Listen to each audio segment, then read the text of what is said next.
കൂട്ടുകാരി. Mobile phone ഗുണങ്ങളും ദോഷങ്ങളും എന്ന വിഷയത്തെക്കുറിച്ച് ഏതാനും ചില കാര്യങ്ങൾ ഞാനിവിടെ നിങ്ങളുമായി പങ്കുവെക്കുകയാണ്. വിവരങ്ങളുടെ ലോകം കയ്യിലൊതുക്കിയ വിസ്മയമാണ് മൊബൈൽ ഫോൺ.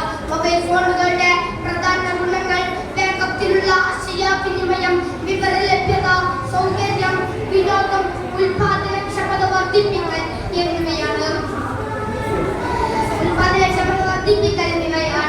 ഇവ കുടുംബാംഗങ്ങളുമായും സുഹൃത്തുക്കളുമായും എളുപ്പത്തിൽ ബന്ധം നിലനിർത്താൻ സഹായിക്കുന്നു.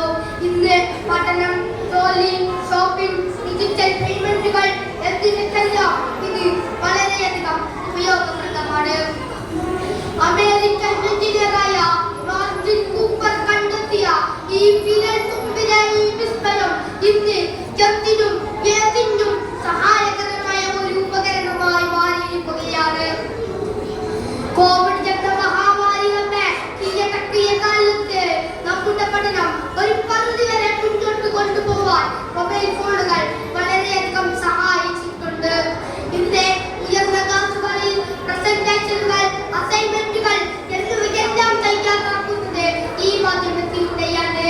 ഇന്നത്തെ കാലത്തെ കുട്ടികൾക്ക് ഗെയിമുകൾ കളിക്കാനും വീഡിയോകൾ കാണാനും സംഗീതം കേൾക്കാനും എന്തിനധികം പുസ്തകങ്ങൾ വായിക്കാനും വരെ മൊബൈൽ ഫോണുകളുടെ ഉപകാരമാണ്. Photo, video editing, poster designing എന്നിവയിലുള്ള കുട്ടികളുടെ സർഗാത്മക കഴിവുകൾ പ്രകടിപ്പിക്കാൻ നല്ലൊരു ഉപാധിയാണ് മൊബൈൽ ഫോണുകൾ. ഇങ്ങനെ എന്തിനും ഏതിനും ഉപയോഗപ്രദമായ ഈ മൊബൈൽ ഫോണിന്റെ ഉപയോഗത്തിന് ചില ദോഷങ്ങളുമുണ്ട്. അതിൽ പ്രധാനപ്പെട്ടവ മാനസികാരോഗ്യ പ്രശ്നങ്ങൾ, ശാരീരിക പ്രശ്നങ്ങൾ, സാമൂഹിക പ്രശ്നങ്ങൾ എന്നിവയാണ്. മൊബൈൽ ഫോൺ അമിതമായി ഉപയോഗിക്കുന്നവർ ഉത്കണ്ഠയും വിഷാദവും വർദ്ധിപ്പിക്കുന്നു.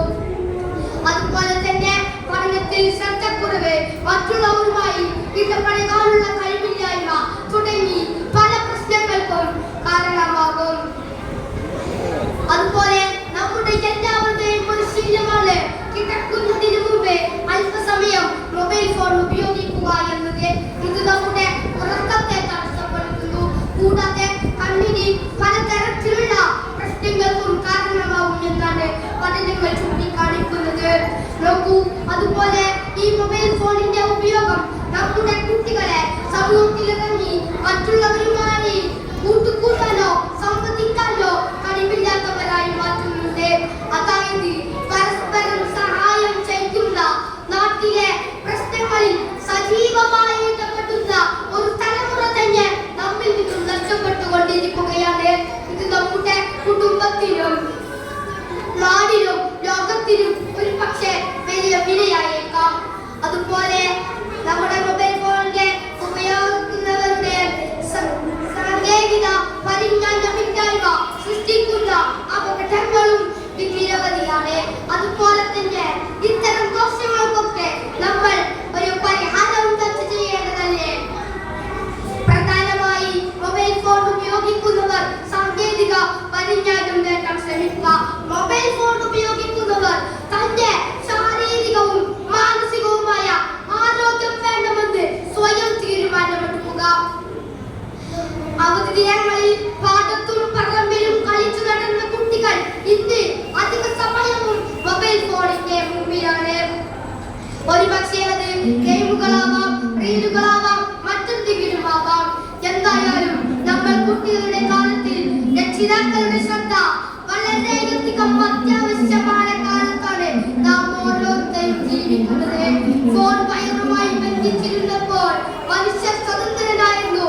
എന്ത് മുതൽ ഫോൺ സ്വതന്ത്രനായി അന്നു മുതൽ മനുഷ്യൻ ബന്ധിതനായി എന്ന് പറയുന്നത് കേൾക്കാറുണ്ട്.